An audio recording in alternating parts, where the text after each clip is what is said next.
صباح الخير عليكم بنات، كيف دايرين؟ لاباس عليكم؟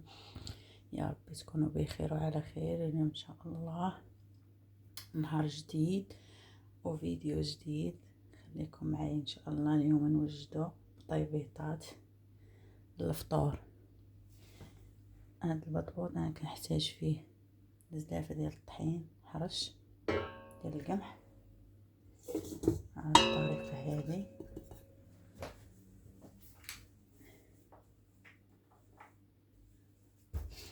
كنحتاج فيه نص سلافه ديال الفورص الابيض، الدقيق الابيض على الطريقه. من بعد كنحتاج فيه نص خميره يا ربي، خميره ديال الخبز، نص المكعب كندير نص ديالو على هاد الطريقه. من بعد كنزيد واحد شويه ديال الخميره ديال الحلوى، غير جهد شي معلقه صغيره بحال هكا الطريقه. من بعد نزيد معلقه صغيره ديال السكر والملح على حسب العجين، حتى هي بحال هكاك معلقه، نص معلقه كبيره الطريقه. نزيد شويه صافي وكنعجنها بالماء دافي.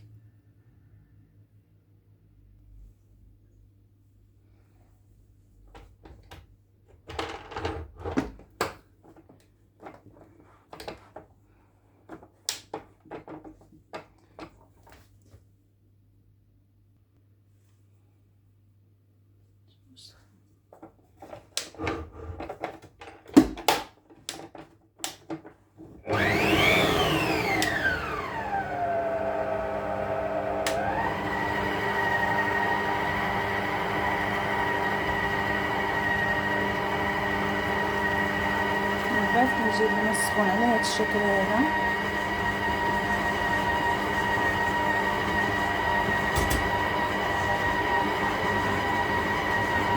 ونخليه يتعجن مزيان.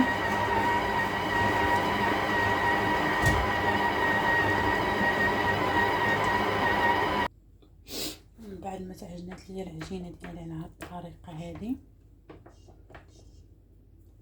حيد كاع العجينه من هاد هكا.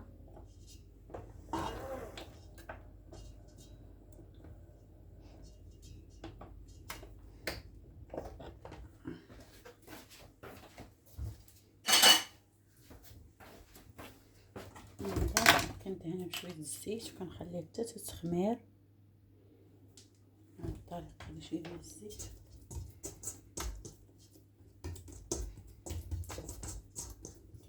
شوفوا. بعدين ان شاء الله لما ملي تخمر غادي نلولبها ونخليها ترتاح شي 2 دقائق ونطيبها معكم ان شاء الله. بسم الله. ودابا ملي من بعد ما خمرت لي العجينه ديالي على هذه الطريقه هذه، غادي نديرها كويرات على هذا الشكل، بهذا الشكل هذا.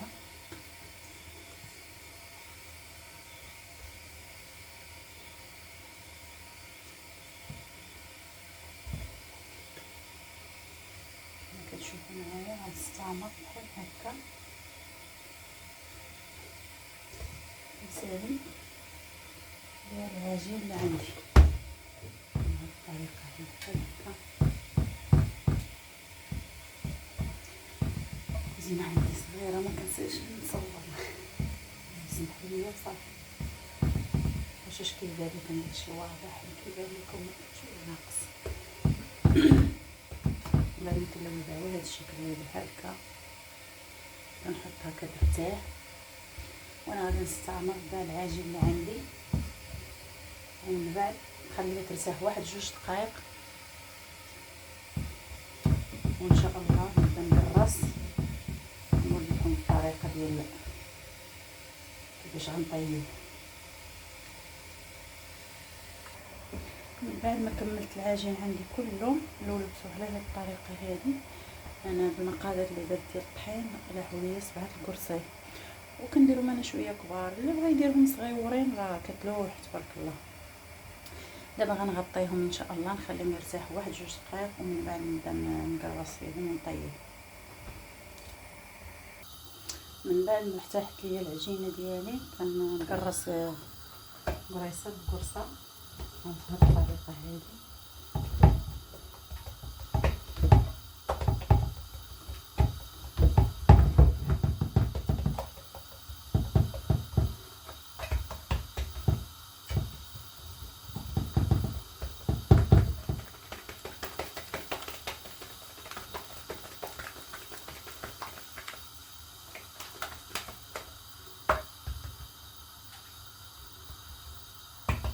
منكترش الطحين باش ميجيش كطيبيه كيتحرك دقيق، مكيجيش بالرايسين رطب، ولا متسكر في يديك كيجي شويه ملي كتخبزي كيجي شويه قاصح. كنخليها على الطريقه هذه، كندير وحده بوحده، ما كنقرصش كلشي بدقه واحده. كنقرص هذه كنخليها بحال هكا، عاود تندير وحده اخرى. الا سخنات ليا المقله خاصها تكون سخونه مزيان. من فوق كترمي القرصه كتنفخ. كانت المقله بارده ما كتنفخش القرصه.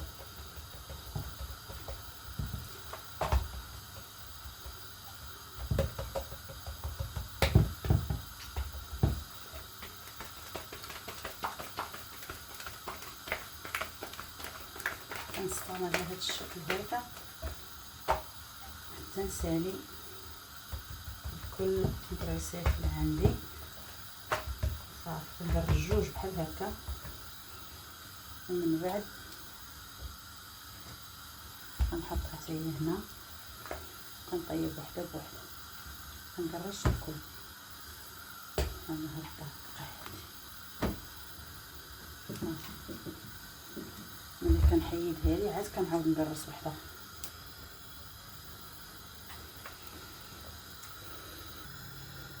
من بعد ما سخنات ليا المقله ديالي مزيان، غادي نرمي اول قرصه على هاد الطريقه هذه، ونعاود نقرص وحده.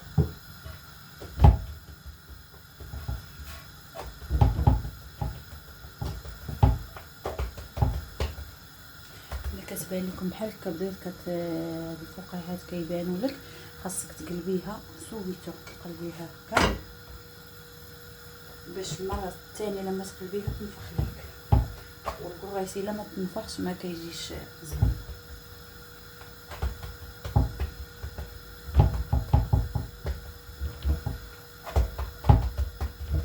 كون معايا واحد الكرسه الاولى،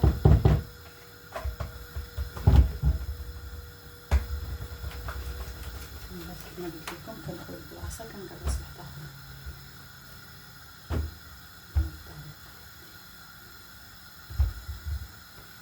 ودابا غادي نطلقها على الوجه الثاني، كما غتشوفوا معايا كيفاش غادي تنفخ.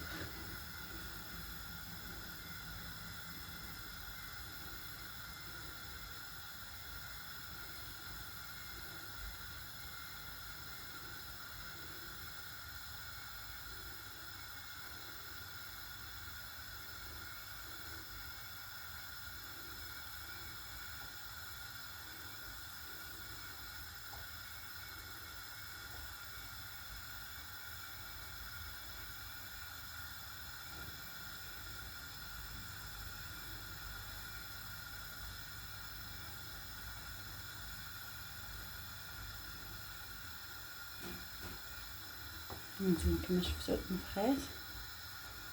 غنقلبها على الوجه الثاني بحال هكا تكمل الطياب ديالها.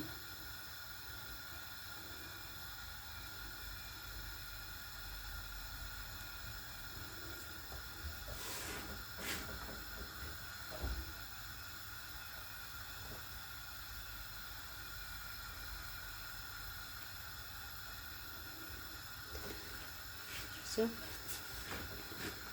طابت.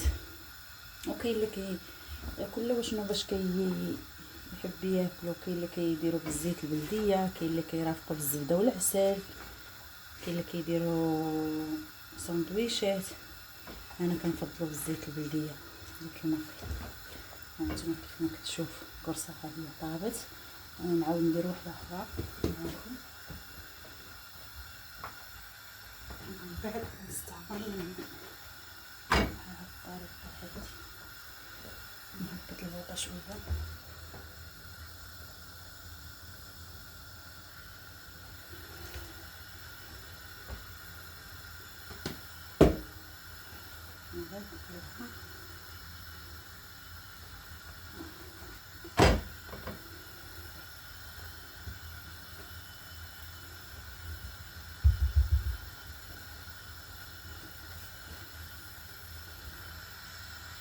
انا غنستعمل بحال هكا تنسالي كاع الكرصيات اللي عندي ونتلاقاو ان شاء الله. هذه الكرصه الثانيه، شفتوا كيف كتبدا تنفخ.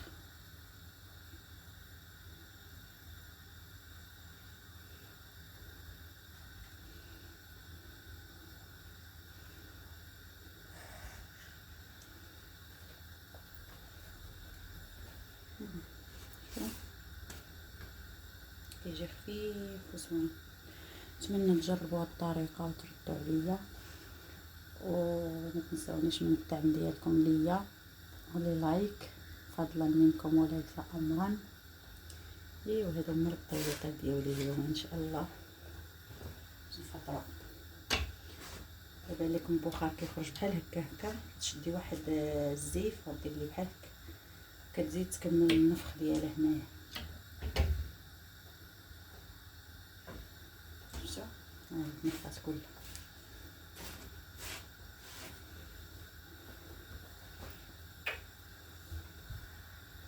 وانا غادي نرافقو ان شاء الله اتاي، وكاين اللي كيرافقوا بالقهوه، كله شنو كيعجبو. وهذا هو الشكل النهائي ديال البطبوط ديالي، كيجي على هذا الشكل هذا. انا رافقته بزويته بلديه حره تاع المغرب، وبصحتكم وراحتكم واتاي الصحه والراحه. ما تنساونيش من الدعم ديالكم ليا، والسلام عليكم.